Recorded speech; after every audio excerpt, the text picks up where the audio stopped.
You hear me, and all right? I hear you and Oh, see there you. we go. A little slight delay on the live actually clicking in. It's Overreaction Monday, and I'm overreacting to a 30-second internet delay. Guys, we got lots to overreact today. Phillies dropped 2 out of 3 to the Braves, and the All-Stars are named, so we're going to talk about that. Sixers make another big addition, but not huge addition, big addition. We're going to talk that. We're going to talk about the dope Chris Carlan today. Mark Moschitelli, Phil Stiefel, trending in the AM. We're live with all your thoughts and opinions in 60 seconds.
And a very good morning, everybody. Welcome to Trending in the AM right here on Edge of Philly Sports. We are live, Facebook, YouTube, Twitter, Twitch. You know the drill.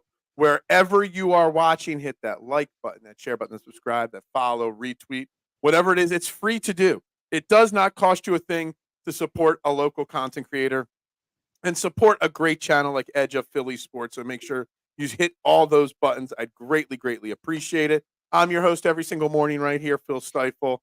You can find me at Bearded Knowledge. If I'm on the platform, that's where you find me. And joining me again, second time in about 5 or 6 days, the great one, Mark Moschitelli, Mark with a C on social media. Good morning, Mark. I hope you had a fantastic weekend. Tremendous weekend. Tremendous. Thank you for having me again. Much appreciated. We're going to have some fun today. Oh, we're definitely. It's Overreaction Monday. We've done some of these before. It's always fun to overreact and see fans overreacting to the different things in Philadelphia sports going on.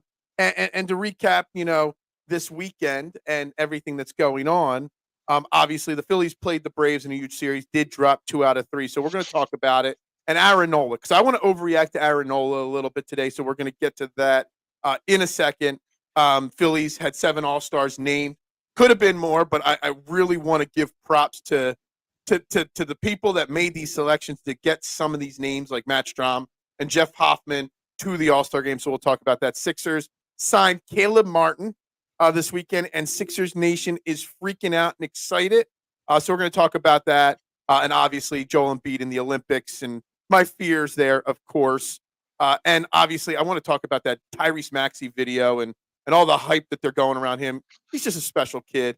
And then as the show wears down, we will talk a little Eagles as well. Chris Carlan, the next dope, the next clown, the next nitwit, trying to get clicks by talking about drama that does not exist in our Eagles locker room. But let's start with the Phillies, Mark. Obviously, really tough dropping 2 out of 3 games to the Braves. Aaron Nola got his 100th win on Friday. 100th win, 1,000th strikeout, and it was his 10th win of the season. So all the zeros kind of lined up there. This might be an overreaction Monday statement.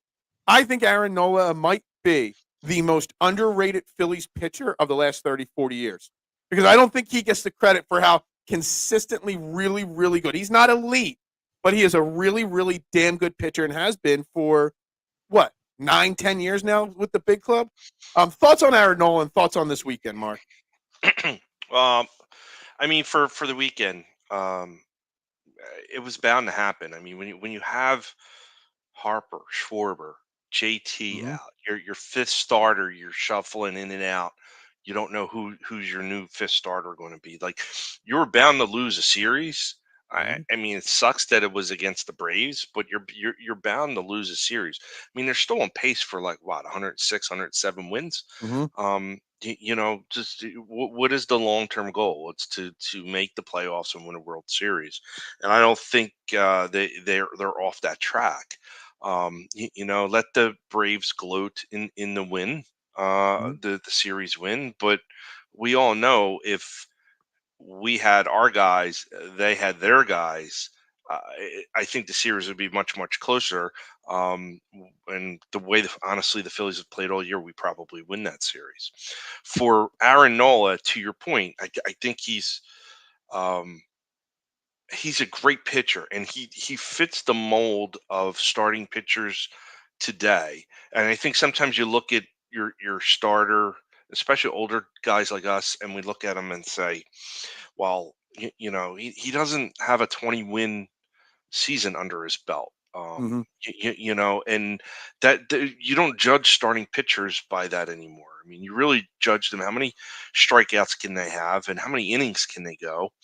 How many quality starts? Mhm. Um, so I would, if you look at Nola and his career and his numbers, when you signed him to that contract, you're looking at 33 starts a year, Mhm. 200 strikeouts a year, 200 plus innings a year. Find me a pitcher somewhere that is consistently day in and day out, season in, season out, is able to give you that. That's why they threw money at him. That's why they extended him. That's why essentially he's going to be a Philly for life. Would I like him to win a few more games? Yeah, sure. But like him not hang the curveball over the middle of the plate and get Run a in run? opportune moments, sure. Yeah, but he is somebody that you don't have to worry about. No. Like he'll always and somebody was saying online that oh he's really that this team's four starter. Well, no, he's the two No. starter, and he's the guy that he's there every fifth day. He's Mhm. You can count on him, and he's going to go 6, 7 innings. He's going to strike out 7, 8, 9 guys, and probably give up a home run or two, and maybe give up 2 or 3 runs. And like it is this season, getting a win. I mean, so it's like I don't know why he's still disparaged. I think he got hosed.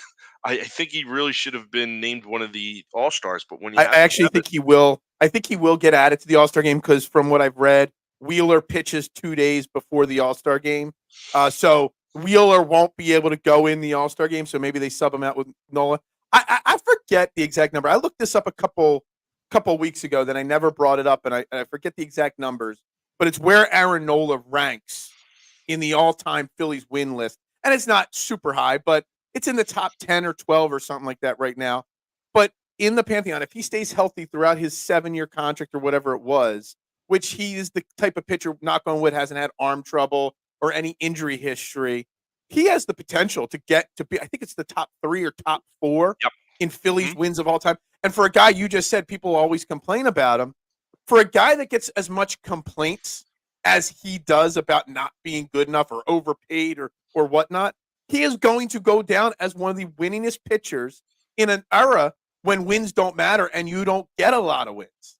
Like that, he is Yeah. so massively underrated for what he does and the success he's had, and I think it's kind of unfair to an extent. Yeah, I think that they want they want all of our pitchers to be like sub 2 ERA, 300 strikeouts a year, 300 there's not there's no pitchers out there like that anymore. And No, he's the closest thing that you get to like a traditional workhorse of a pitcher. yeah, Like I said, I just wish he would not hang that curve. yeah, But then you got to look back like does a JT Realmuto call the right game for him all the time? I think maybe for the most part, and could be maybe part of react like, hey, dude, your curve isn't hitting today, it. Yeah, or do you keep staying with guys? I don't know. I'm not a catcher. I don't know what's in their mindset. All I know is that I traditionally, again, JT calls a really good game, but um, you know, Nola's just he is he's going to be one of the greatest Phillies Yeah. homegrown It's talent ever. I mean, not it's even it's pitcher. really crazy because there is so much regular criticism. And I missed it. I love your comment. He doesn't have over. He also has very basic, simple mechanics. So he doesn't have like a. I'm thinking about like a Tim Lincecum and that herky jerky, wind up and the things he did and different pitchers when they have certain kinds of deliveries of pitches, they end up getting. He's very simple. He doesn't do anything crazy out there. And I think that is a big reason why he's so good. It's Nola, of course. Matty B heard Mark was going to be on this show Uh, today, uh, so Matty B had to come in. Um, always bringing in negative. Anyway, I mean, he does. He makes a point. I mean, yeah. like, he's. I don't know, wishy washy. He's sometimes good, sometimes not so good. I know he. I mean, it's pretty clear he tries. I know that was the games. Was it game 6 or game 7 that he pitched in the NLCS? I mean, he came off the mound in tears. Mhm. So and the guy wants to be here, not because he's coddled. I mean, Mhm. we've given him a tough time, Yeah. and he I could don't have think said, Philly fans screw have this. ever been. I'm going If down to anything, Phillies Atlanta. fans have been too harsh on him and not, you know what I mean. So I'm not really concerned there one bit. No, I'm I'm not concerned about Nola. I'm not concerned about the 1 through 4 pitch starters. I'm not concerned about the bullpen. I mean, listen, the fifth starter, but you could solve that problem pretty quick by skipping that start on those off What do you do with days. the fifth starter position? Obviously, Michael Mercado had a great game about a week ago, and then yesterday, obviously, shit the bed. Spencer Turnbull is pretty much done till maybe late August. They're saying, and even then, you probably are just putting him back in the pen. Taiwan Walker, we all don't want Taiwan Walker here, but if you really look at his numbers compared to other fifth stars in the league, they're pretty middle of the pack. Do you go? There's so many needs on this team if you really want to win a World Series. An outfield bat, maybe 2 outfield bats, bench pieces, whatnot. Do you really waste assets on a fifth starter? Because I don't know if you do. You might be able to just piecework that fifth spot together with what you've got. Yeah, I agree with you, Phil. Like you, imagine sitting here in the middle of July right now and declaring like our biggest need is a fifth starter. I mean, like that. I mean, that is unheard of with the Phillies. I think you just continue to cycle your Turnbulls, your Walkers, your Mercados, and whoever else you might have out there. Maybe you do a bullpen game. I don't know. I mean that's a start Stram and use your bullpen.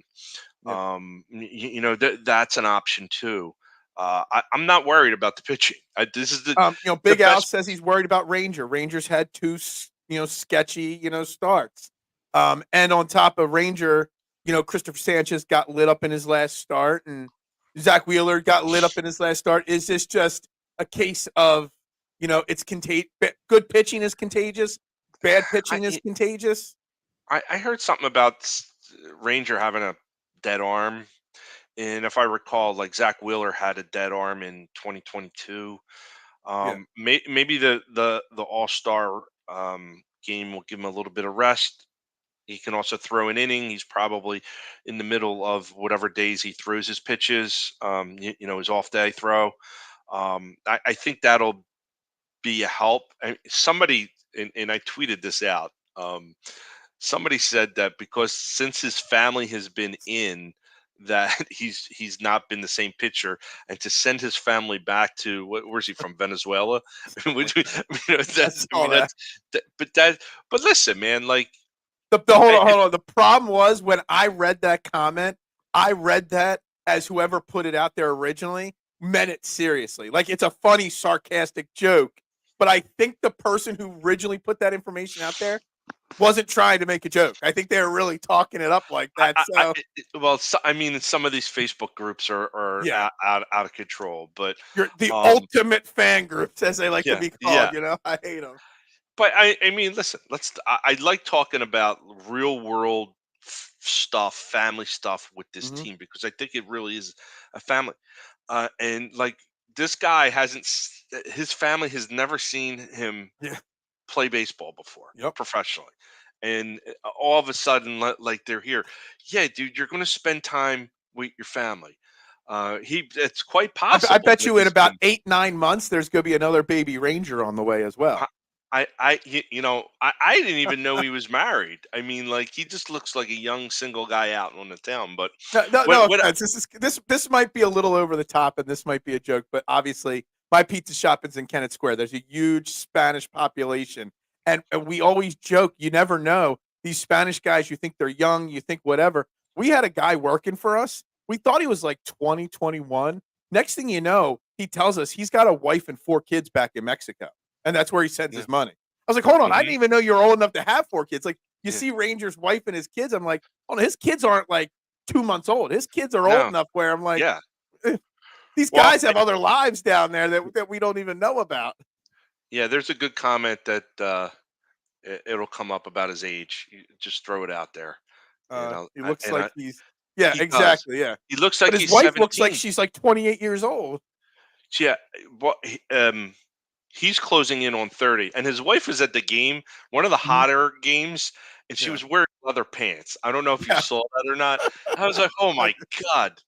Well, But those South American, Central American, the heat's different to them. You know what I mean? So, it's 100 degrees in Kennett Square, and all the mushroom workers are out in jeans and button down shirts like it's no big deal. So, it is what it is. You mentioned Matt Strom's name, and I want to make sure we get and spend plenty of time on this match. I mean, so 7 Phillies made the All Star game. Obviously, Bohm, Harper, and Turner are the starters, and Wheeler and Ranger got the nods. Matt Strom, Jeff Hoffman. Jeff Hoffman, and I read Luke Arcani's tweet about it, how many times he's been cut, how many times he's been DFA'd for assignment, all these things. Matt Strom and Jeff Hoffman are just picture perfect stories of never giving up. And you don't really get middle relievers. I know Hoffman's kind of semi a closer on this team. You don't get middle relievers in the All Star game very often, especially from a team that's got so many all-star players on it. And I think it's a big tip of the cap to the people that make these final decisions on the pitchers, that they gave Matt Strom and Jeff Hoffman the recognition that they deserve, because I know Matt Strom's even leaked a little oil his last time out on the mound. But these guys have been lights out for more than just this season. And I think it's a great honor, and it's just a great way to sum up the story of how their career's gone over the last couple of years. yeah, and they're both very appreciative, very emotional that they made the team. And honestly, Jeff Hoffman is, I mean, he's setting himself up for a very nice payday Oh come my this off God, yeah. season. And I'm not, I, I don't know if he comes back. I Yeah, mean, no, probably not. especially if they win a World Series, Mhm. go out and get paid. And if we don't have the money in the budget for him, Yeah. I could see him going someplace else or getting outbid. They're basically using Hoffman this year as a cushion year to set up a Ryan Kirkring, who could have also made the All-Star game. He's got a sub-1.5 ERA in that pen. But I think Kirkring is your big picture goal He's your as your eighth, future. ninth inning guy. They're just using Hoffman. I don't know if Hoffman wasn't having the season he's having, uh, he Kirkring might have more of those eighth and ninth inning, outings already. But because he's doing so well, he's not. Jeff Hoffman's setting himself up for a massive payday from a team that's going to make him their closer next year. And again, when you've been cut 15 times over the last 5 years, when you've come up and down, when you're considered that quadruple A player by every team for years, and then you come out now, and not just this year. Last year he was pretty damn good last year as well.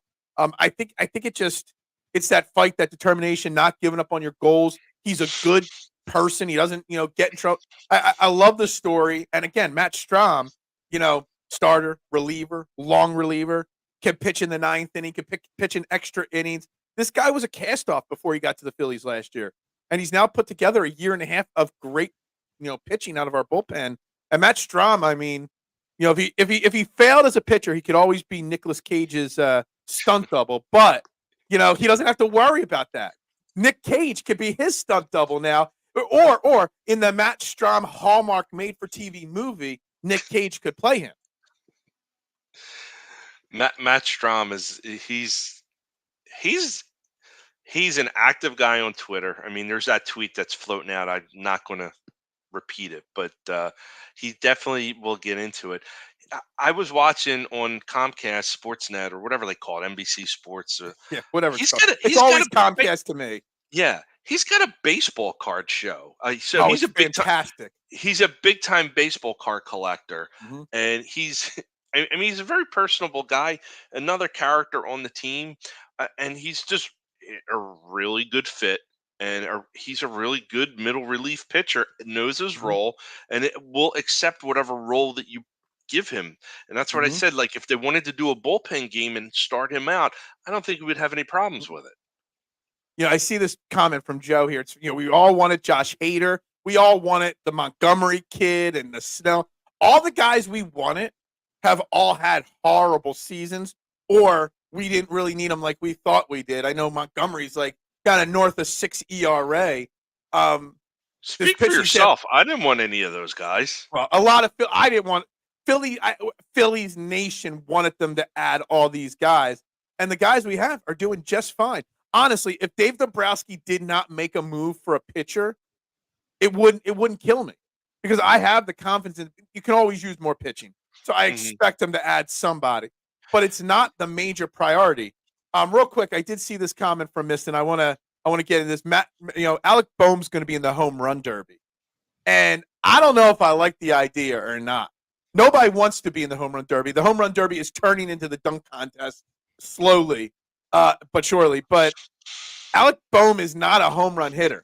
And you know what? It scares me. And I'm thinking of Bobby Abreu when Alec Boehm I got named tweeted that out. because Bobby Abreu was not a home run hitter. He went out and just destroyed the home run derby and just like put up records at the And, time and then and came out and had a horrible second half of the season. he messed his swing up. I Messed mean, his swing up. and so did Ryan Howard when he was in it. They just Yeah. something happened, or I don't. I think the difference here is I don't think Bohm wants to be a home run hitter. I think he's very content on being a contact hitter and Mhm. an RBI guy. Um, and I think he knows, his role. Um, Mhm. I don't. I take whatever the over under is. I would take the under because I don't think Are his. we gonna have are we gonna have a Bobby Abreu They're supposed to situation score where it he so goes? differently, and I don't even can't even get a figure. Well, I'll say there's two scenarios. We're gonna have a Bobby Abreu breakout in the Derby, or there have been years where people have gone into the home run derby in the first round, hit 0 or 1 home runs. What's more likely to happen with Alec Boehm in the home run derby? The Bobby Abreu breakout or the goose egg? I would go to goose egg. I don't Yeah. think he's. I think he's one of those guys just happy to be there, and Now, I'm sure he's getting an extra couple dollars to be in it. He'll now do his part. he did. I don't know if you saw this. He did win a home run derby his senior year of high school. Okay. Whatever state he's from, the state all-star game he was at it, he won the home run derby. And the pitcher, his assistant coach that pitched to him in that high school home run derby is who he is flying to the all-star game to pitch to him in the home run derby. Just so I'm doing That's deep pretty dives here cool. for you. That's pretty. Bringing you extra information here. I did read that he was bringing a special pitcher in. I didn't know it Yeah. was his high school pitcher. Yeah. The Uh, high school high school coach that coach. pitched to him during his last home run derby victory. So I, there's that. I don't know about you. I will watch the home run derby every oh, year, I will. but I'll be more interested in it now that Alec Boehm is in it. Yeah, I'll watch that, and I'll watch some of the All Star Mhm. this year, especially because there's seven Yeah. Phillies. Last year there was only two with Kimbrel and Castellanos. Um, We'll, we'll, seven we'll, is we'll go talk ahead. about this more next week on the show, but since you're on, I want to get your opinion. Last summer, the All Star game, I believe, or 2 summers ago, or I forget, was it last summer or 2 summers ago? It was in Seattle. And I came up with the idea on how to spice up the home run derby. And I want to get your thoughts on it because it's in Texas this year, the home run derby, right? Or the Mhm. All Star game festivities. Is that you bring a legend from the host city and put in? I thought, well, it's in Seattle. Ken Griffey Jr. can still swing a bat. Put him in the home run derby. In Texas, wouldn't it be cool to see Alex Rodriguez or Josh Hamilton or Kyle? What was his name? Josh Hamilton. You Josh got Hamilton, Juan who destroyed the Gonzalez. Derby. You got Rafael Palmeiro. Which Texas Ranger would you want to see in the home run derby one more time? It's a Adrian tough one to think Beltre. of. Beltre, completely underrated baseball player right there, and well deserved of his Hall of Fame. When does Matty B? We'll have some airing of grievances with Maury in a little bit here. You What do can you never want have that enough guy pitching. more? We'll talk about Maury, and I Yeah, know you don't like him. yeah. Um, But I'm ready to pump the brakes and give him time now. We'll get to that in a second here. Kevin Long can fix most swings over the course of a few weeks. Yeah, I guess so. That's possible. I haven't watched a single 21st century home run derby, oh not man, you're one. missing out, dude. It's Yeah, so I much mean, fun. it's not like edge of my seat, just wait like it was when I was a kid, but it's on. It's I'll watch that on a Monday night over Monday Night Raw at this point. I haven't watched a single All-Star game. All-Star games, yeah. I mean, it'll Baseball All-Star games are the best of them all. absolutely agree. And the home run derby still is one of the, if not the best, event. Chuck Norris would be the Texas Ranger that Eric Yeah, wants yeah, to have home yeah. run. I was like, I couldn't make the connection there. I'm like, what the Chuck Norris? Yeah, Walker, Walker Texas Ranger. Texas Come on. Ranger. How do you not There you get go. Texas Ranger? Maybe Jimmy Trevette, his partner from the show. See, I'm gonna dive deep, Eric, to my Walker Texas Ranger knowledge. Trevette, could throw to Chuck Norris. That would be the ultimate right there. Good morning, Duck. How you doing this Monday morning? That's right, Walker Texas Ranger. Did they just cancel it? Did they cancel it again? I never watched the new one. Mitchie Poo, what is up, guys? Guys, real quick here before we continue on this morning, we got great sponsors here at Trending in the AM Edge of Philly Sports, and I've got to make sure we mention SherryTickets.com. Great moments don't just happen; they happen with you in the crowd. SherryTickets.com is easy to use and has no hidden fees. Price you see is the price you pay. None of this $50 tickets turn into $200 with fees. If you see a $50 ticket, it's $50. And if you use promo code EOP10, it gets you 10% off. Not just the sporting events, concerts. Summer concert series is on fire this summer. Theater tickets, whatever you need. If you need a more personal touch or a bigger ticket order, 610-494-5050 is the number to call to get a personal touch. Just make sure you mention EOP when you are talking to them. But again, SherryTickets.com. Don't overpay with the rest. Save with the best. Promo code EOP10. And we're right back to the comments here. If they want to spice up the home run derby, they should award an extra first-round pick to the team whose player hits a target. What? I don't know. I think that's taking it a little too far, first-round picks, but that's that. Yeah, he got canceled for Bowflex scandal. What? I don't even get that one there. That one I'm lost on. I'm not trading for Lewis Roberts. Phillies need outfield with power and contact ability, not just a slugger who strikes out a lot. We need to stay away from the strikeouts. Even despite, yeah, Ryan, I agree with you. We need a hitter. We need another like Trey Turner type guy, a guy that's going to hit for average, make contact, get on base. That's going to cost a lot. It's fine. It's going to I don't cost a care. lot. I don't care. Prospects are just that. I am all in this season. Yeah, but whatever prospects you want, you can get them. No, but to get those guys, you're going to have to give up Painter. You're going to give up Miller. You're going to give up Crawford. And I don't think you do that. I am 1,000%. I did a show last year willing to trade Andrew Painter before his Tommy John surgery.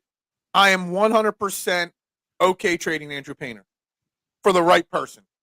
Not for anybody. For the right person, Andrew Painter can go. Who's the right person?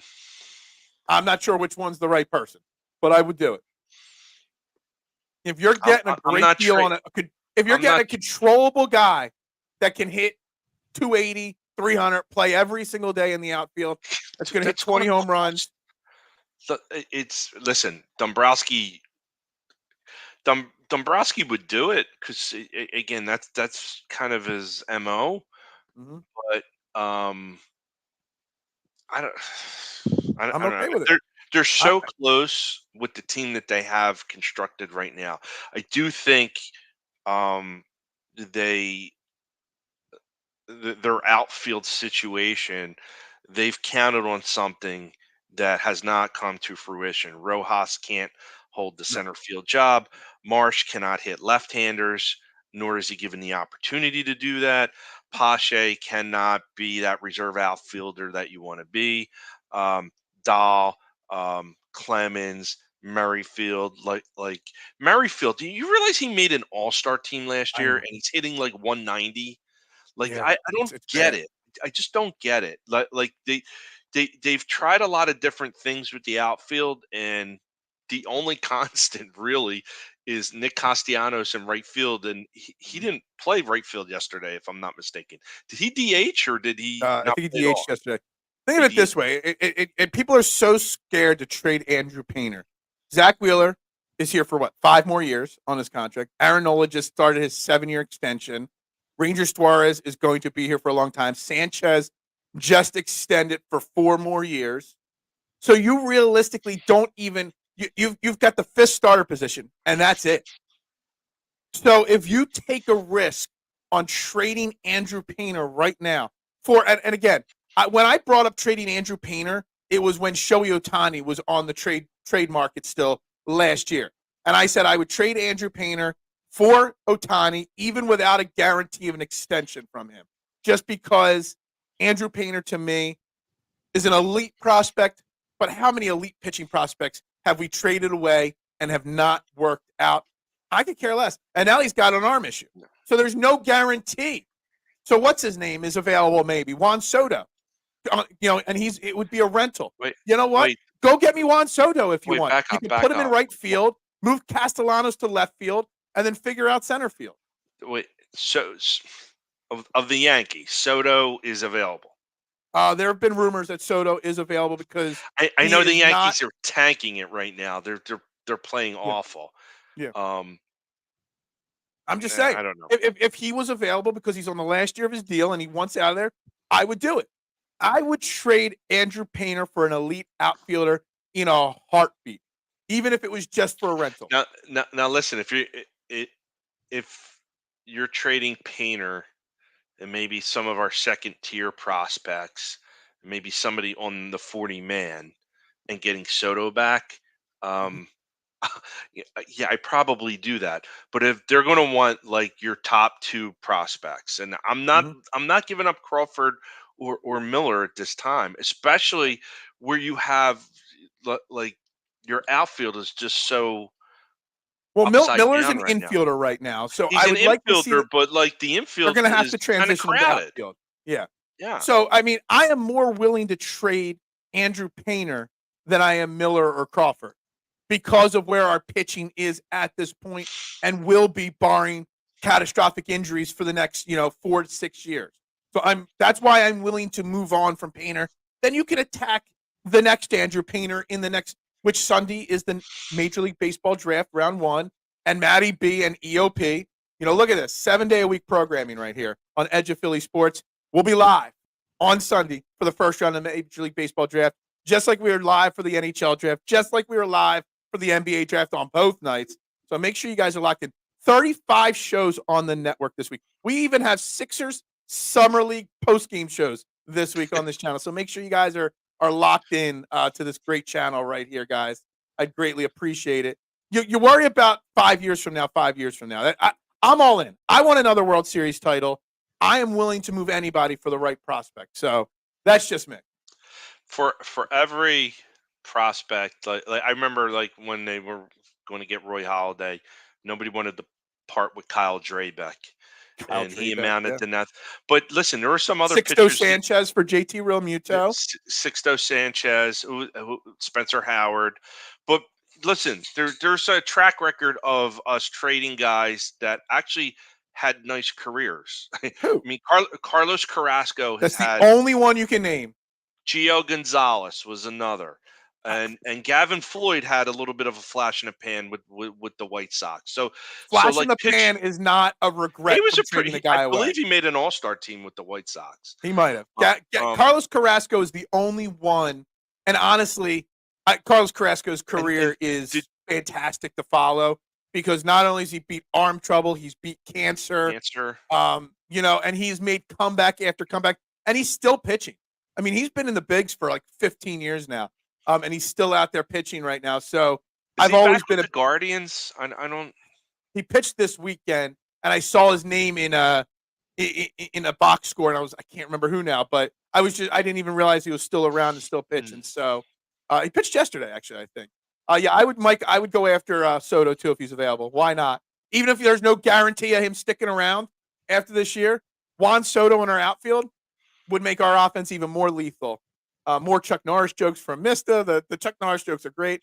Mark, that happened to every team. Teams trade away good prospects. They're prospects for a reason. They're just prospects. Yeah, remember untouchable Dom Brown? Before Dom Brown, it was Michael Taylor. Michael Taylor had 4 at-bats in Major League Baseball. He had a 1-for-4 game and never played in Major League Baseball again. Untouchables I just don't believe in the term. Everybody is tradable for the right price. Probably not leaving the Yankees, but he is available for the right package, Ryan, is what I've heard. Ben Lively, there's a great one right there. He was a guy we traded away. Yeah, couldn't do anything under Pete McCann. Nick Pivetta was another guy that I think people were like pissed that he left, and he's been not very good with Boston. No, not much at all. I think that's about all. Oh, real quick, I have one final Phillies thing before we move on to some of the other topics here today. Kyle Schwarber, we got Dodger series starts tomorrow. We'll talk the Dodger series tomorrow, and we'll see what we'll find out more on this topic today to discuss tomorrow. Looks like Kyle Schwarber's coming back from his groin injury tomorrow. Harper, they're saying, could be back in the next 2 or 3 days. JT right after the All-Star break. Are you concerned that the Phillies are rushing these guys back because of how inept the offense is without them? Are you concerned at all? Or do you have the confidence in the Phillies are making the right decision and being smart about it? Nope, I'm not concerned one bit. I think I'm sorry, my dog is just knocked something over. No, I'm not concerned at all. I mean, listen, Kyle Schwarber's not going to hit the outfield again. He ran the bases at 100%. Get him on, get him activated. Harper is a gamer. He's going to do the same thing, man. Like he's at first base, so he doesn't have to run in the outfield and chase down balls either. So it's a little bit less strenuous on his legs. Activate them. I mean, there were mild injuries to begin with from all reports. So let's get them back into play. By activating these guys, and these are the guys that you want in your squad, you're going to have to start making some decisions on who isn't on the team anymore. And don't be surprised if of the 3, David Dahl, Christian Pache, and Whit Merrifield, 2 of those 3 guys are not going to be on the team and not going to be in the minors. So I think you're going to see a little bit of a change in your roster construction come tomorrow and Wednesday. Absolutely agree with you on that 100%. Guys, before we move on to Sixers, because Eric really wants to have his Sixers therapy session for the day. Make sure you check out phillysportstrips.com. If you want to travel with your favorite team, then travel with the best, phillysportstrips.com. Premium travel and tailgating experiences for the best fans in the world. They've obviously got this great travel package to go to Brazil to see the Eagles week 1 against the Green Bay Packers. And it is, they're now saying it is okay maybe to wear a little bit of green. So, go there. Check them out if you want to do that. If you want something more, local and not out of the country, obviously they have great tailgate packages like the Italian Heritage Celebration in August at Citizens Bank Park. You take a trip out to Pittsburgh to see the Phillies take on the Pirates. They're taking spring training deposits for the World Series champion Phillies already. You go down and see I totally forgot about this. We might have to change topics today and add a little Union conversation in today. But if you want to go see the Union, that, of course, all our great Bait Birch takeover trips to Tampa, to Dallas, bus trip down to Baltimore. Make sure you check them out, phillysportstrips.com, and make sure you let them know EOP and Train the AM sent you. Guys, I wanted to talk Sixers, but Mark, real quick, did you see the stuff going on with the Union this weekend? There was some sort of sign thing, and they want the team sold, and the Sons of Ben want to set up a meeting with the ownership group. Yeah. So basically, the Union are just completely dog trash this year. I think they've won 1 of their last 15 games, is what I've read. And the ownership, somebody, Mike Barrera from AAT Sports, who is a good friend of mine, he said it's basically the union ownership are like the money ball of MLS. Okay. And the fans who are super passionate about the union aren't standing for it. And the union are out there, the fans are out there chanting, sell the team, holding up signs. And union ownership, instead of letting the fans speak their mind, are trying to shut the fans up. Could you imagine the uproar in the media, on the radio, on national TV, if Eagles fans or Phillies fans or Sixers fans were doing this kind of thing? But because it's just the union and it's soccer and it doesn't matter, it's kind of just being like an afterthought. We'd be reminded how awful of fans we are if at halftime of an Eagles game we were chanting "sell the team." That would be all you hear about. But it's the union, so nobody cares. But I think it's pretty crazy because the union were literally on the cusp of, for real, truly creating a 5-for-5 city. And in the last year or so, they have fallen off the ledge so quickly. And the fans are voicing their opinions on it big time. I find it peculiar that these fans are demanding a meeting with ownership, and ownership is going to meet with them. I never truly understood the Sons of I, Ben thing, and like yeah, it was a fan club that's like taken over. You know what I mean? Yeah, There's been drama, people getting arrested, like for think like scamming stuff. Like, wasn't there like some big controversy with the Sons of Ben like a year ago? I don't know. I think they're too full of themselves, and I think Yeah. they think they have more flex than they actually do. And it won't take anything for the ownership to just say, you know what, you're done, you're out. Yeah. Listen, soccer is, I agree. It was on. I was saying on their run in 2022 that they've eclipsed the Flyers as Yeah. the number 4 team in the city, and then what happened after that is you can no longer watch their games on over the air TV, and they've tanked. I mean, they still sell out, and I know a lot of people that have season tickets there. It's a fun event, but at the end of the day, you got to win your matches. Yeah. And But the way this season's going with the losing, but also with the way the ownership is treating the Sons of Ben, who, like them or hate them, can kind of control like if the Sons of Ben start going out there and say stop buying tickets, cancel your season tickets, a lot of fans are actually going to listen to them because they have that kind of power. The Sons of Ben, and I bet you going into the next season, there's going to be a hell of a lot less people in the stands for the Union season next year after this year's over. no, I mean it's a smaller stadium, and Mm-hmm. I I I think it'll be packed still. I mean, Mm-hmm. it just I I th- I would like to say that there's a bunch of people that go there more for a party atmosphere and trying to be like European soccer, and that's the closest thing that you have to it. Mm-hmm. Um, but I kind of feel like this I don't. comment from Eric sort of is like what I was trying to get at when I was saying Yeah, the yeah, power Eric, that the Sons of Ben have. you're spot on, and like, who the hell do these guys think they are? Yeah. And I know they had a lot to do with bringing this team here. I think that the club um, predates the actual franchise. I'd Mhm. have to read into a little bit more, Yeah, I but forget. um, I'm gonna do some deep diving today on this because I kind of forgot about it. I didn't even put it in my notes for today. I want to try to get somebody that covers the union on here this week to talk about this stuff because it's not a fun. People don't care about soccer. They almost did, but they don't anymore. But I think it's a very interesting topic because the Sons of Ben. I really think that there was something that happened. Somebody got in trouble for something illegal, and I just don't remember what they were doing. And they were using Sons of Ben for a cover up. I don't remember the details of it, but I got to do some research on that.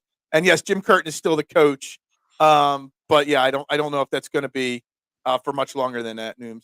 That's the bulk of my soccer knowledge. I mean, I don't have deep knowledge on the union or soccer anymore. no, I didn't really have much to begin with. Listen, it's the world's most popular sport, just not Mm-hmm. here in the United Is States. it though? I brought this up last week on a It show. is. Is it soccer or is it cricket? What's more It's popular soccer. worldwide? It's I was soccer. thinking I cricket think it's might be. soccer. Okay. All right. It's. I'll tell you a cricket story off air. Um, but I think it's soccer, and it's never taken over here, and they've tried many Mhm, times. I mean, the MLS is I mean 20 plus years. They're fairly successful, but they mhm. haven't taken that really big leap forward. They have an opportunity to be the fourth most popular professional sport, and just they haven't taken over hockey yet. They're they're Absolutely. they're they are what the Flyers were in the '60s, but they haven't. Right. The Flyers took a big leap once they won that Stanley Cup. Mhm. The Union have not done that yet. No, absolutely. All right, that was all our union talk for this year. We won't bother talking union again this year until something big happens. But anyway, let's move on. Sixers made a big addition this weekend in signing Caleb Martin. So there's some basketball talk here today, guys. Caleb Martin is now a Sixer, which is a good move. Slightly overreaction to the move, but whatever. Tyrese Maxey, the video drop of him thanking Joel Embiid, and maybe a little tease for the black Iverson Sixers jerseys coming back, and Joel Embiid doing workouts with Team USA. And I don't know if you saw this. Crap, now my mind's drawing a blank. Somebody already got hurt. Kevin Durant already got hurt in practice for Team USA. These are the three things. Oh, and Paul Reed has officially been released from this squad. First and foremost, on the Sixers, I'm telling this is not an overreaction, but Sixers fans are massively overreacting to the Caleb Martin uh, signing because they think a starting five of Maxey, Oubre, Martin, Paul George, and Embiid is this elite starting five. There still is a serious lack of depth. And honestly, Caleb Martin is a nice player, but Caleb Martin is not elite or great or whatever. I just want Sixers fans to pump the brakes because we still literally have in our 8-man rotation 2 rookies, and this team is still seriously lacking significant depth on this team. And I don't want to hear that Marcus Morris and Kyle Lowry adding those 2 guys to the mix, then this team is set. This team seriously still needs help. And I seriously still think Oubre on the bench, and we still need another guard or forward in the starting lineup. Do you think Sixers fans are overreacting to Caleb Martin, who is basically being brought in here just for the playoffs and just basically just to go up against Boston in the playoffs? No, I think you're missing the point here with this what Maury is trying to do with this team, and it's a long time coming. They are modernizing this team on how you play NBA basketball. And it started with getting rid of Doc Rivers and bringing in Nick Nurse. Um, you know, instead of a traditional 1, 2, 3, 4, and 5, they are trying to create what you have, like these hybrid forward guards that can shoot and rebound and shoot the Mm-hmm. three and be a triple threat. Like those that's what they're doing with a Paul George and a Caleb Martin, and even to an Oubre. Although I think Oubre needs to come off the bench. I agree with you there. I think that's why why the fans are getting excited, and it's pretty clear that they have a succession plan for Joel Embiid. When I say that, I mean the new star of the franchise, the new focus of the franchise, the new guy that they're going to build around. And if he's okay with it, over time, and I guess he is. I mean, he did say in that video that Maxey's is the greatest teammate he's ever had. Mm-hmm. Um, like I think the future can be really bright for this team. I think Um, people misunderstand me and not liking. I love the Caleb Martin signing.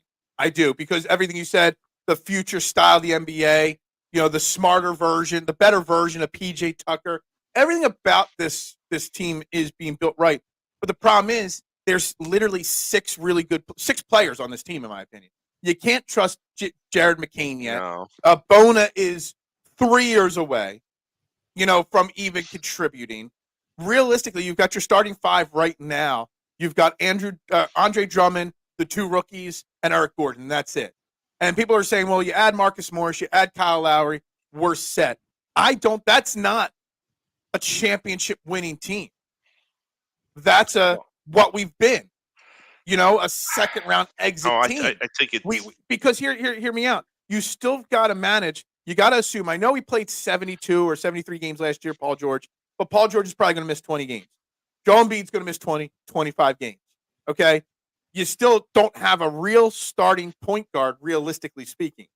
Okay. Tyrese Maxey is playing that role, but you need another guard. I don't want to hear an Oubre Maxey backcourt starting as that's something special. Like, I still that's a think little this team small is too. it's a little small as well. That's why I still want a Precious Achua, a Sadiq Bey, something like that. I don't think they're done.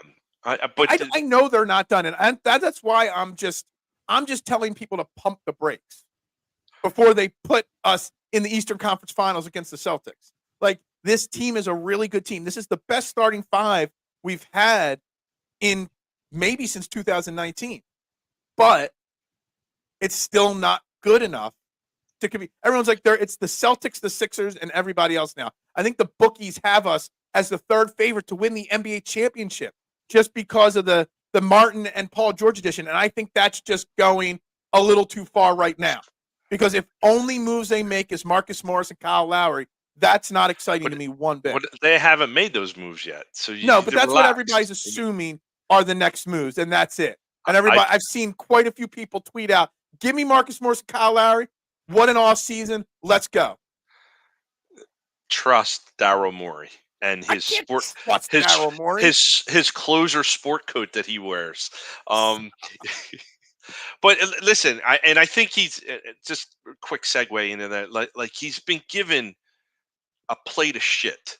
I mean, let's be real, and it's taking him some time to unravel that a little bit and clean it up. And I think he's done a damn fine job this offseason.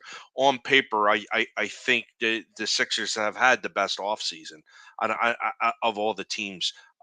Maybe the Knicks, but the Knicks gave up a lot for Mikal Bridges. I love this, Joe. Give me Tyrus Jones and Sadiq Bey. I don't know how you financially make it work. Give me Tyrus Jones and Sadiq Bey. Then we could talk about this being an elite offseason.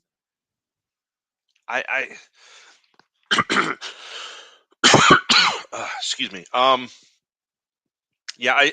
having McCain and Maxey on the court at the same time for an extended period, I might be a problem, especially with Jared's youth.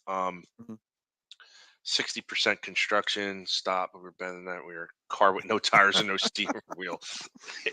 I don't think they're done. I don't think they're done. And that's all I'm saying. I'm ready to pump the brakes on the Daryl Morey criticism. I'm willing to say, all right, I'm not going to criticize them today.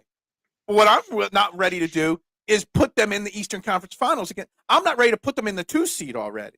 Like that's the feeling coming out of Sixers Nation on social media, in the Facebook groups, on Twitter, all over, that the Sixers team is elite. They're so far from that upper. I still put the Celtics obviously ahead of them. I still, to an extent, put the Knicks ahead of the Sixers right now. And you could argue that they're barely, that third or fourth team in the East, in my opinion.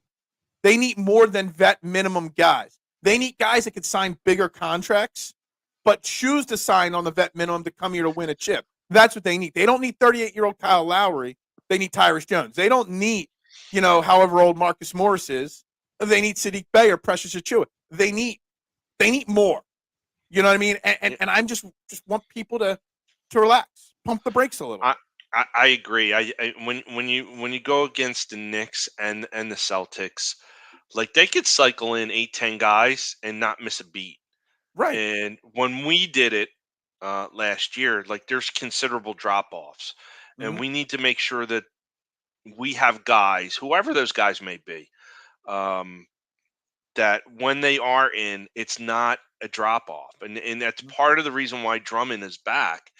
Listen, Drummond is not Joel Embiid, but he spelled them really nicely the 1 year that he was here, and that's what you need. Like because when Embiid comes off the court, right, you hold your breath. That they don't give up the 20-point lead, and it's now down to a 2-point lead. I think with a guy like Drummond, you don't have to hold your breath like you did. and then you have the kid from France that can learn and hopefully get some minutes in this season. Um, I agree. I do think that they need to fill their bench out better, and they need to not have those significant drop offs. Uh, but And I want to address this comment by Mister, because this is what everyone it's tells not me. over. But go ahead. Yeah, it's 7-man rotation in the playoffs. Basically, Gordon and Drummond and your starting 5, which we have locked up. I get that, but you got to get to the playoffs. You got to get through. One of the biggest reasons why we failed last year was the games started by Mo Bamba and Paul Reed at center. When you lose Paul George for 3 weeks, who's going to step in? Not Marcus Morris.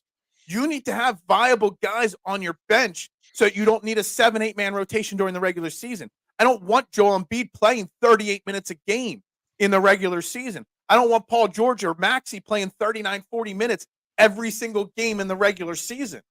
You've got to have really strong depth so that when you get to the playoffs, your stars are rested and healthy. And I might have tweeted out to you, and that's why it's important for them to get a really really good start, like a 20 games over 500 type start, like a 26-6 start, so they can do what you're Mm-hmm. saying. That all right, Embiid's only playing 32 tonight. Yeah. George is only playing 30 tonight. Yeah. That's how you're going to rest your guys. Old school load management. You know what I mean? Yeah, but they Instead of the got to load get that. management the way it is now. They got it kind of like what the Phillies did. They got really hot and kept building on it. Like the Sixers did in '01. You're talking about you want the black jerseys. Well, what did they start that season out like 10-1 or something like that? Mm-hmm. They have to get on the court and win games. And that's why I am okay with Joel Embiid playing in the Olympics. I was going to ask So that. his conditioning and stamina will be there game one. Not I got to wait 12 games to work my way into shape. Like Does it not I'm concern you the risk of injury of not Joel at all. Embiid playing the Not at Olympics? all. He's Why going are to you play so not confident in it, or so worried in it? because he's not going to play 40 minutes a night. He's going to play Right. 20 minutes. The competition, most of the competition, I didn't say all of it, is going to be pretty easy. Mm-hmm. Once they start getting into the medal round, once they Mm-hmm. get into the medal round, he's probably going to play more. You know, and I'm going to put it out there now. I'm going to say France is going to win the gold medal. Um, Wow. very impressed with that country's basketball talent. And I wouldn't be surprised if Team USA would sleep on them a little bit and lose in the medal round against France. But I may be talking out of my ass. I don't know. But I just all these French players that are getting drafted, their national team. I just that concerns me. I'm going off on a little bit of tangent. No, Getting back to Embiid. no. I think it's big because Embiid's going to learn how to not be the focal point of the offense 100% of the time. He's going to learn how to win. But then you see a report out of practice that Kevin Durant, I think it was a calf strain or something like that, was already injured. It concerns me. The last thing we need is Joel Embiid taking a hard foul in the Olympics. International play is different than NBA play style.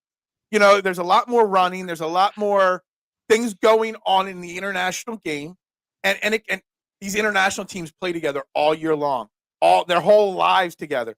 The USA Olympic team is just thrown together, and then they get a week of practice, and then that's it.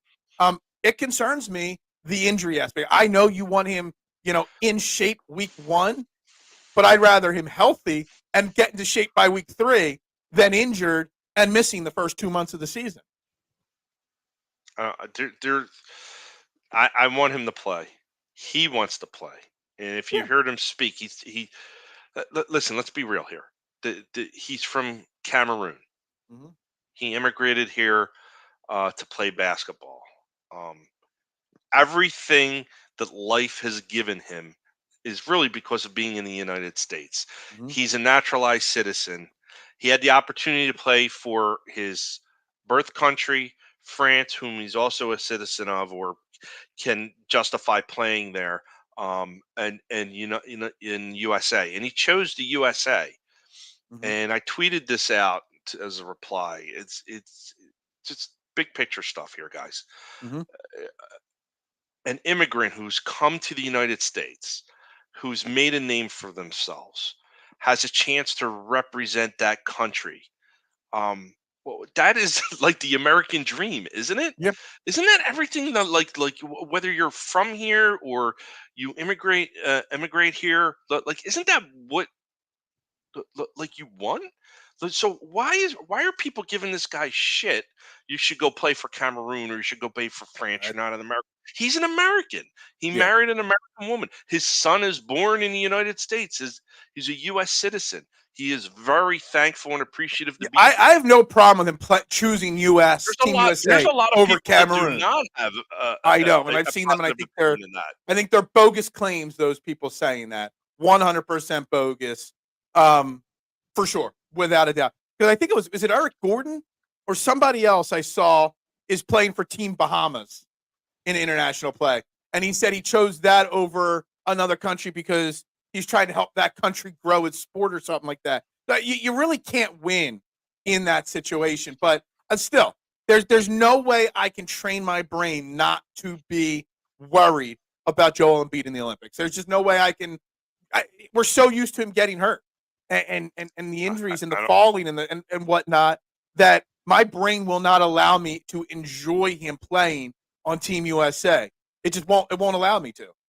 So, all right, so he doesn't play, but then you'll get pictures of him at the Michael Rubin party, and then pictures of him down in Ocean City on the beach, on a boogie board. So he can't win. Like he's going to be criticized no matter what he does. I'd rather him be working. If being in shape is such an issue with him in the early parts of the season, then play basketball all year round. And you know what? honestly, I want to answer this, K1. I care about the Olympics. I don't care about basketball in the Olympics, but I love the Olympics, Winter and Summer Olympics. I enjoy watching sports that I don't get to watch regularly. I do. So I do care about them. And so just so you know, KD is done. You can't be 7 foot and play all those years like a guard and not expect a rapid decline. Yep. Yeah. I agree. There's a chance that Eric's onto something there. Plus, he's a weak player. He's a soft. I shouldn't say he's a soft type player. I've never liked Durant. He was one of those guys that chased a ring and whatnot, but stand alone, he can't do it himself. So, well, we should ask Kevin Durant about the union since he's like one of the an minority owners. Joe, I don't remember. I mean, I was alive. I was a teenager. I don't remember the discussion about Hakeem Olajuwon on Team USA. I don't remember that. I don't even remember if he was on the team or not, honestly. So I can't answer that. He wasn't on the 92 team. I know that. Okay. The 96 team, maybe Dream Team 2. I'm not. I don't remember. Yeah. I'm not sure. I don't really remember that. Hakeem did not have bad knees, though. That is 100% accurate, guys. If Joel Embiid goes down for Team USA, he is going to need a good lawyer, and the best workers' compensation lawyer in the state of Pennsylvania is the great David R. Cherry, the Cherry Law Firm. Workers' compensation, motor vehicle, personal injury, criminal law. If you need to be represented by the best, then call the best, 610-565-0300. David R. Cherry, the Cherry Law Firm. You can visit his website, cherryinjurylaw.com. Just make sure you let him know. EOP, Train the AM, is where you heard about him. But if Joel Embiid goes down, David R. Cherry is the number to call, 610-565-0300 or cherryinjurylaw.com. I thought that was a good little that was little 10 segue of 10. there. That was 10 of 10 segue. 10 of 10 segue. 8 of 10 read, 10 of 10 segue. How about that? Can we use that? Because, workers' compensation is a big thing, Knock on wood. In 16 years in business, I haven't used my workers' compensation once at my pizza shop. So that's good because the minute you do, your rates go through the roof. Oh, my God. I don't even want – my rates go through the roof every year without using it. I couldn't imagine what would happen if I had to use it. One thing Joe doesn't need is any type of compensation. Financially, probably not, no. Give Embiid a chance to get a feel for I'm that part, mister, getting him a chance of winning a championship, period. I think, and just playing with stars. And, I was watching highlights from practice, and the ball movement, and he's not really going to be asked to do a lot. So I'm fine with it. And we've talked on this show before that the NBA and the Sixers need to change their style of not going through Embiid. Let Maxey be the focal point. Joel still will get 25 and 12, not being the focal point. So I do have that. Yes, elite segue. I don't know if that's spelled right there, K1, just so you know. Maxey on the Olympics team, I'd be cool with that. Yeah, I would love Tyrese in Maxey on four the Olympic years. team. In Yeah, could 4 you years. imagine just Maxey donning I could just see Maxey like with the flag, at the ceremony in the beginning of the Olympics, just really soaking up, representing the country. I just that smile and energy. Maxey would be great. He would be a great representation of the United States in Mm-hmm. an international stage. Mm-hmm. That video that's sent out. I First of all, I've never seen anything like that The for Tyrese somebody Maxey who video. Yeah, the I was going Tyra, to ask you about that. Yeah. yeah, for anybody signing in an extension contract. I've never seen anything like that at all. And he's just like a really smart, really grounded young man, and we couldn't be luckier to have him. And we are lucky that he wants to stay. Um, I see him being a Sixer for life, Mm-hmm. and he's everything that you look at and read, and like he was getting emotional in that video as well. Like he really wants to be here. He really wants to do good. He really is just like with so many evil people and so many scumbag people that are in this world.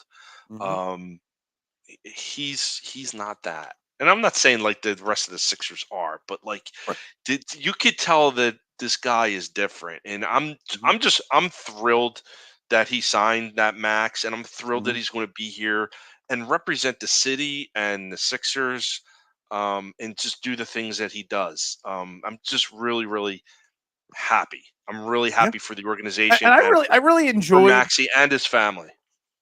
I was really, I'm not surprised. I don't know what the right word is. The amount of time he spent in that video just talking about Joel Embiid, his big brother. Like I knew they were close on the court and like they got along well and and whatnot, but I didn't know how much Joel did in the mentoring aspect of Tyrese Maxey when he first got to the team right through to now. And the fact that Joel's got so much going on. It's the off season. He's training for the Olympics, spending time with his family, whatnot. That Joel Embiid was there for all of that as well. That connection between the two of them is something that's more special than I realized that really existed. I didn't realize I, that special relationship was there between the two. I didn't realize it. He's Yeah. definitely closer to Maxi than he was to Simmons or, um, Harden Tobias or Harris, anybody. Yeah. Harden. Yeah, I mean, the only one probably that rivals that was Jimmy Butler, but that was just they had a really short window uh, with them. But again, you have Embiid right in his prime of his career, and Maxi just about to hit his prime, and like and then you add Paul George. I mean, for the three of those guys, night in, night out, you're probably seeing 80 points from the three of those Mm-hmm. guys. And you just got to find 20 from everybody else, Mm-hmm. or more, and you'll probably do that with relative ease. So Yeah. that's why they say like, well, this is a really good signing. Maury has done a really good job constructing this team because you have a true third superstar, Mm-hmm. health wise. You want him to be healthy, but like you can count on him for 24 points a night. Yeah. So, and that takes stress off of Maxi and Embiid, especially Embiid, and evens things out on the court where, all right, great. I'm going to throw 2 and 3 guys at Embiid. Great. You're going to leave Paul George open, and he's going to make a shot. Or great. Maxi can now drive the lane. Whereas last year, I don't think you could say that. That you would have confidence that you had two people to go and pick up the slack when one of the three were down. I think they're in a great spot. I think Maxi's a great kid. I think Embiid is doing the right thing playing in the Olympics. I think Daryl Morey, he should keep wearing that sport coat because things happen when he does. I think Dr. J's shirt at that. Did you see that picture of them at Paul Yeah. George's house? Yeah, I was That going to say shirt that. is Paul pure George is a fire. you take I your love that shoes shirt. off. It's one thing to make somebody take their shoes off when they're visiting your house, but when if Dr. J came to my house, Dr. J could keep his shoes on if he wanted He to. sure If can. Dr. J's coming over for a beer or a coffee, he could do whatever the hell he wants and doesn't have to take his shoes off. There is so much going on, and go back to that picture and Yep. look at everybody in that picture. We're going to start with Daryl Morey. He's wearing that checkered blue sport coat. I actually have one that looks almost just like it in my Of closet. course you do. I should have wore it today. So you got him. You got Elton Brand that's kind of photobombing the whole picture, like he wasn't like included until the very last section. Then you got Josh Harris, who's about 4'9", and he was wearing pants that didn't fit him. There you go. And pants that didn't fit him, and he's got those gold toe socks that you can get at Target. He's a billionaire. Then you got Paul George. Paul George, he broke out the Allen Iverson shirt. That is a knockoff shirt that you buy coming out of the Sixers game. In the beginning of the season there. I presume the guy next to him is his agent. I'm not sure I recognize him. It's his agent, yeah. It's his agent. And listen, look at Dr. J right now, okay? Yeah. He's got the gray hair. He's very distinguished. The tiger, is that a tiger? No, it's a lion. It's on his chest and the arms. He doesn't have his shoes on. Look what's in his left hand. He wore a leather baseball cap in the middle of an LA summer, and you got to respect that. This needs to be posted like in the Philadelphia Museum of Art or somewhere. In fact, I might get this printed out and try to get everybody's signature and put it in my little office here. There you go. I like that idea. Phenomenal picture, man. I like that idea. That would be the ultimate signature there. It looks like Elton Brand in the background was just like photoshopped in. Like, oh, I'm cool. I'm still here. I'm gonna go back to the kiddie table. No, if Dr. J came into Fox's Pizza, he would not have to buy a pizza, even though he could buy 50 Fox's pizzas if he wanted to and just open up his own chain. But no, Dr. J comes into Fox's. Pizza is on me 1,000%.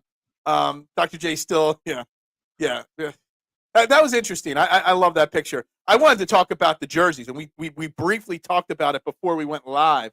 In the Maxi video and the images for the magazine and stuff like that, there seems to be a significant tease that the old school 2001 Sixers black jerseys will be the alternates, and you don't like them.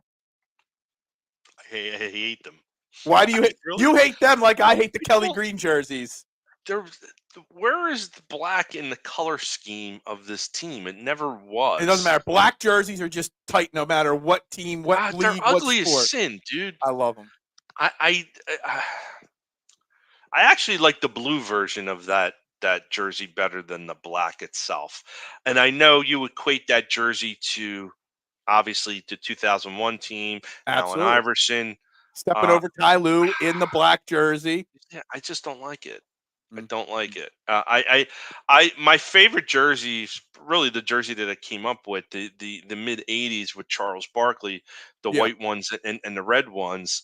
A close second is the jersey just before that black jersey, which was the Allen Iverson's rookie season. I think they had the jersey, which was like a hybrid of all previous jerseys. I like that one. They'll probably never bring it back because it doesn't equate to success. I would expect them if they use the ones we're talking about as their city edition this year or what. I heard a rumor it might not be this year. It might be next year's. The guy that worked for the Sixers that designs the alternate jerseys, you plan them out 2 years in advance, and he hated the black jerseys, and he was fired in 2022. So this year's jersey and next year will be the first two that he didn't design. I would assume whenever they use it, it won't be the exact same. It'll be a tweaked version of that. But here's the thing. If they break out those black jerseys, does that mean they have to bring back hip hop for one night only for the first night of those alternates being worn at Wells Fargo. You got to have the dog and hip hop doing a one-on-one at halftime, right? That would be awesome. I like hip hop better than what's his name? Gruff the dog? I don't even know his name. Franklin the Franklin, dog. that's right. There you go. And I'd like the Big Shot too. It might be going back a few years for you. You might not remember them. I hate the Kelly Greens, Dante, because they represent an era of miserable football in Philadelphia for me. And I beat the drum to a T to it. I understand the nostalgic of it. It's why I love the Spectrum jerseys for the nostalgic aspect of it. But I equate winning with midnight green. So those Spectrum jerseys, they're built upon the 72-73 jersey, which they won 9 games. So like, I have a Spectrum jersey. I have an Embiid Spectrum jersey, and I love it. Yeah, I unfortunately got my Spectrum jersey. I unfortunately got mine with James Harden's name on it. So I could never wear that one ever again. So what do we got here? What about power forward? It looks like we lack. Yeah, we talked about this already. We definitely need help there. 100%. Bring back Big Shot. See, Dante knows. Dante knows what's going on here. Do you think with the picks and you could trade and signed or trade player in 30 days? I don't know about a big move. Butler, Ingram. I don't think fiscally they can do it, Michael. I am no cap expert in the NBA, but I don't think they're capable of making those moves. I know Ingram is still going to get traded. Butler, I'm not sure about. Don't think they can financially swing the Ingram one. They have the assets to trade, and maybe the Paul Reed situation, because they've renounced his rights, they've waived him. It does not mean they can't re-sign him in a sign and trade situation. I just don't know if they could do it. I would love it, but I don't think they could do it. Yeah, I don't think Butler fits on this team anymore. I don't think so either. Ingram, though, I think could, because what happens if you bring in Ingram, you've got a starting 5 of Joel, Paul George, Brandon Ingram, Caleb Martin, and Tyrese Maxey, and then Kelly Oubre comes off the bench. Yeah, that would be a great squad. People think Caleb Martin is a power forward on this team. If you go and look at his position of play, he played 1% of his minutes at power forward last year. Most of his career, he's been a small forward and a shooting guard. And then, in the playoffs, you just guard whoever you've got to guard. But offensively speaking, he's really a 2 or a 3. He's only 6'5", I believe. Caleb Martin, 6'6". So, they could still use that, rotation there. So that's what I would see there, Michael. Who's our backup 4 right now? We don't have one. And we it don't better have a not starting be 4. I mean, to be real, we don't really have a starting 4 to be real. No. I mean, Paul George, I don't know. Correct me if I'm wrong here, Mark. But didn't Paul George get into a tiff with Larry Bird back in his early Indiana days because Larry Bird wanted him to play the 4 and he didn't want to play the 4? Now, 10, 12 years ago, the way the 4 was played compared to today, the stretch 4 was still pretty new and whatnot. I think there was a beef between Larry Bird and him about what position. I don't recall off the top of my head. The only thing I could say is that, like, you aside really from center, but like your guards and forwards nowadays are very interchangeable, and that's the game is not played in the paint anymore. It's all on the perimeter and whatnot. So you need guys that, again, like simple stuff, which I teach my kids playing basketball, a triple threat. You either can pass the ball in when you got the ball, you either pass it, drive to the net, or take that jumper. And that's what you need these guys to do, them all above average. WrestleMania. Hulk Hogan versus King Kong Bundy. To be a fly on the wall for that, man. That would be that would have been something right there. I'm happy to say that I've seen many sporting events at the Spectrum. It was a fantastic place to see concerts, to see sporting events, to see wrestling. I've seen wrestling there, some house shows there. I had never seen a wrestling event at the Spectrum, but I've seen everything phenomenal. There. Yeah, phenomenal. Absolutely. Real quick, because we're coming up on the final 10 minutes of the show here, and I got one more segment that I want to cover with Mark here. But if you guys need a place to hang out this week, make sure you check out Dolan's Bar in Ridley Park. For 65 plus years, they've been the quintessential Irish American dive bar in Delaware County. One of the best. Check him out. PJ over there. Make sure you let him know you heard about him right here on Trend the AM, Edge of Philly Sports, Dolan'sBar.com, Facebook, Instagram, TikTok. You can find all their social medias and all. Great food, great times, great memorabilia giveaways. You never know what's going to happen there. 24 East Sellers Avenue in Ridley Park. Check them out. Dolan'sBar.com. Dolan's Bar. Guys, make sure you do that. Mark, I don't know if we're going to call this a segment or not. Yeah, that I wish, Eric. I wish. Jason Lee's even. Nothing like a Flyers playoff game at the Spectrum. I still remember my first Flyers game. I believe it was 1991. Our dad took us. We sat in the worst seats possible. It was Flyers versus the Winnipeg Jets in like 1991. Why I remember that game, I don't remember anything about the game. I just remember it being my first game. So yeah, nothing like a Flyers game at the Spectrum for sure. And just so you guys know, check out I was on Jason's show last week. 18 episodes with the likes of Mike Missinelli, Larry Boa, Merrill Reese, all this stuff. And who has the second highest viewed show on his channel?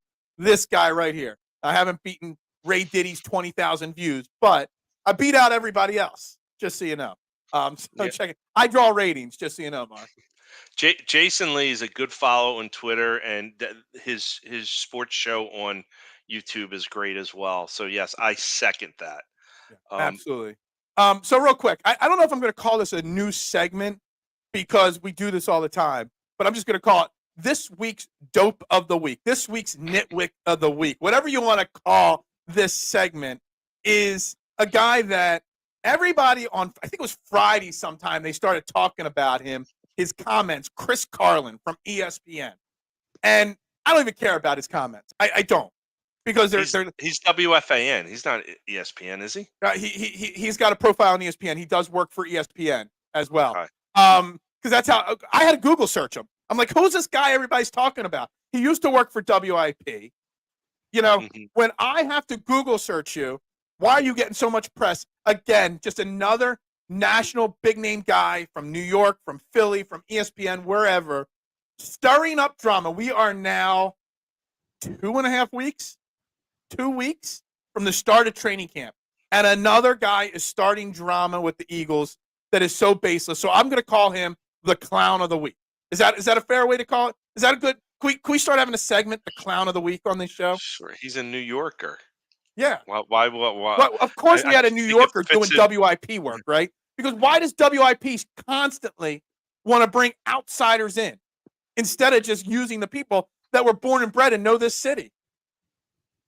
You know, yeah, I didn't like him when he was here. I didn't even remember he was here. I think he was Ike Reese's partner, wasn't he? Was he? Maybe about 10 years ago. I don't know. My understanding too is he never moved into our market. I think he resides up near Rutgers University, if I'm recalling correctly. Mm-hmm. Are you talking about Craig Carton or no. Craig Carton was the clown of the week like a while ago. We're talking Chris Carlan right now. Chris Carlan. They're both. Chris Carlin's different, you know. But they're all interchangeable. A bunch of nitwits and clowns. What do the kids say? They hate us because they ain't us. You know, I think that has a lot to do with it. A lot of jealousy. Is it really jealousy that people? Listen, let's be real. The Giants have not been a factor in a bit. You know, we stole their Saquon Barkley from them. They're just an inept, mismanaged organization. Maybe they should focus on their own organization that is in their market and put pressure on them to do the right things versus trying to tear down other teams. But again, this goes to what is the current landscape of sports talk radio, and it's a hot take. You know, look at me. Here's the click type of. There you go. Then he went back. That didn't last long. Oh, he's at He is at ESPN. Okay. So hold on. Let's backtrack for a second. I said he was at ESPN. Mark doesn't believe me. Jason says he's at ESPN. He's like, oh, he's at ESPN. Okay. So I thought Jason he went back to WFAN. That's the last I heard from him. Jason, obviously, when he says something, it holds a little bit more, truth than when I say it. I see how it is, Mark. I get it. I understand. You have this morning show and you make pizzas. Yeah. Jason's in it. What? Jason's been in the radio and TV business for 30 years. Me, I said this once like 3 years ago on my golf show on Tuesday nights, Fairway to Heaven, that I'm just an idiot that talks a lot. And my partner there, Jason, reminds me about that all the time, that I said that once, but that's really the truth. I'm just an idiot that talks a lot. I am idiot times 10 if you're an idiot. I mean, I'm Yeah. just, it's right there. It says it right in my profile there. Oh, Bronny James is Oh my God. Wait, he didn't. So hold on. The show's about to end in like 4 minutes, and we're bringing something that we can spend an hour BSing about here. Bronny's already hurt, right? He hurt his leg or something. Did he? I didn't hear that. Yeah, he missed. I just know he scored 4 points in 22 minutes of play. Damn. I haven't watched First Take, Barbara. I don't watch ESPN. Yeah. I mean, I put Sports Center on the background sometimes, just for noise and stuff. But First Take now. I remember when First Take actually used to be good. First Take used to be a segment on a show called Cold Pizza. And that was great. That was hosted by Crawford was the guy. And who was the girl? Forget her name. She works for CBS Sports. You always see her during March Madness. She always pops up on my screen. Dana Jacobson and Jay Crawford. They were the host of Cold Pizza. First Take was a segment on it. It was a fantastic show. They used to do bits. They used to do so much. It was great. Cold Pizza was an elite show. And Crawford and Jacobson were I used to always think Jay Crawford was married. I always thought that him and Jacobson, they had such a good chemistry. I thought there was a little something going on there. There wasn't. But anyway, that was just all in my mind. That's me watching too many chick shows, my wife thinking that stuff. Yeah, what am I, chopped liver? Exactly, K1. You don't believe me, but, Jason, he believes. I am the pizza guy. That is right. I didn't block you. I see you. I got you. You're here. I got you. Cold Pizza. That's right. Cold Pizza was great. It was a great show. And Cold Pizza in general is really great. Bible says you need 3 witnesses. Oh, my God. He went back to Cold Pizza. Yeah. Stephen A. Smith, yeah. And what are they doing? They're getting ready to pay him like $20-25 million a year. I don't think they're going to pay him. No? You think they're going to let him walk? Not for that kind of money. I mean, he draws ratings. There's a reason why these guys continue to get paid. Whether the hardcore fans like them or not, the casuals love them. And everything in the big business is about the casuals, not the hardcores. Because the hardcores will tune in no matter what. The casuals is what they're trying to bring in. That's what radio and TV is about. It's about casuals. That's why clickbait hot takes live so well. It gets the casuals in. That's right. Do you remember K1? Drives them away, but okay. When Woody Page strangled Skip Bayless, literally strangled, and that was the end of Woody Page on that show. They literally had to start around the horn to get Woody Page on TV. Because what time did these shows come on? Do any of you people work at all? Dude, I'm in the restaurant business, man. I've been in the restaurant business my whole life. That's all we do in the morning is watch TV. Yeah, I listen. When I watched Jerry Springer and Maury Povich. Exactly. Like I don't think and that's I'm showing my age because they didn't really have a lot of these types of shows on ESPN. It was just a repeat of Sports Center over and over and over again. Yeah. Speaking of ESPN, how did Around the Horn last so long? I hate that show. I like the concept of Around the Horn. Tona Reali, I'm not a huge fan of him. I prefer what's the other show right after that? With Kornheiser and Michael Wilbon. That's been going on from that's been going on, and it's over 20 years now. That's the only sane show that's left on the channel. And my show, again, showing my age, was the Sports Reporters on. I think it was Absolutely. Sunday morning. Yep. It was they just great. canceled that 5 or 6 years ago. Yeah. But yeah, I've been watching that since I was a kid. Just like I love the shows like Skip Bayless is terrible, Barbara, by the way.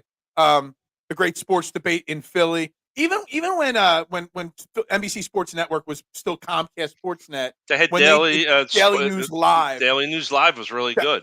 That was really good for a really long time.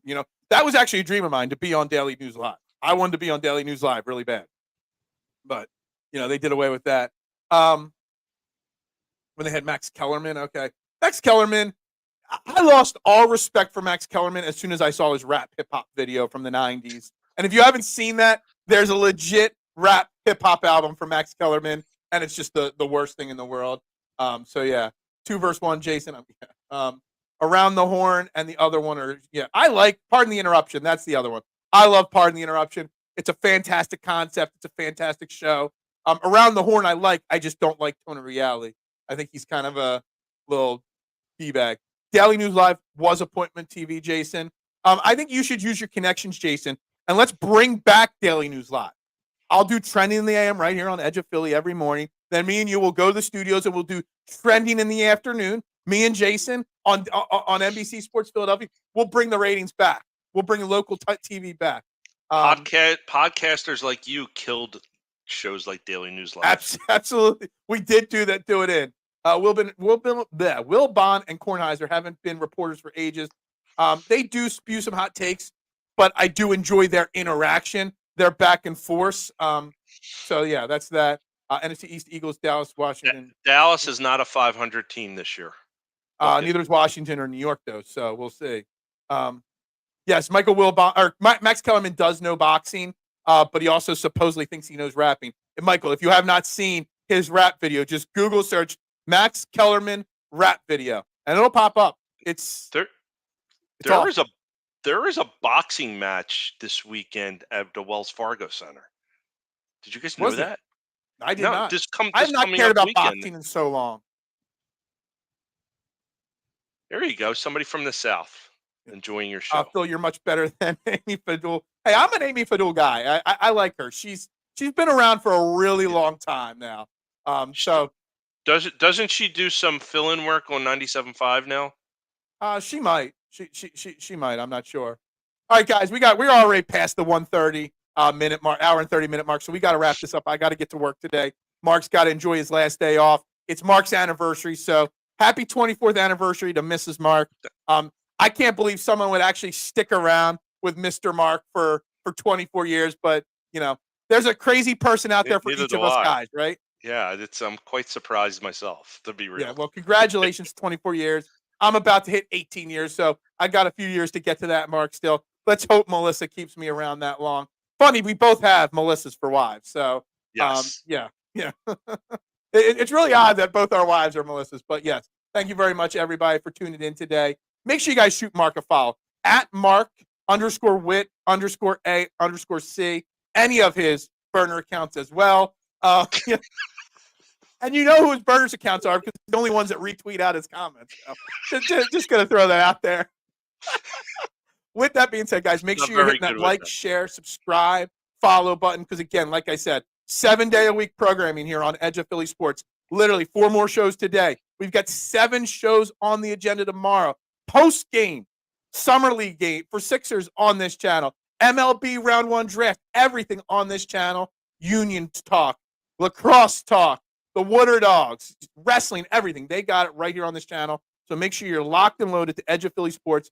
Jam-packed week, guys. With that being said, though, we are going to wrap it up for the day. I'll be back tomorrow. Ryan Rothstein from 97.3 will be joining us tomorrow for about 20 minutes. We'll talk a little Sixers, a little Eagles football with him. But jam-packed week, guys, right here on the channel. So for Mark Moscatelli, I am Phil Stiefel. This is Trey in the AM. This is Edge of Philly Sports. We'll see you tomorrow, guys. Go Birds. Ring the bell and bubbles up.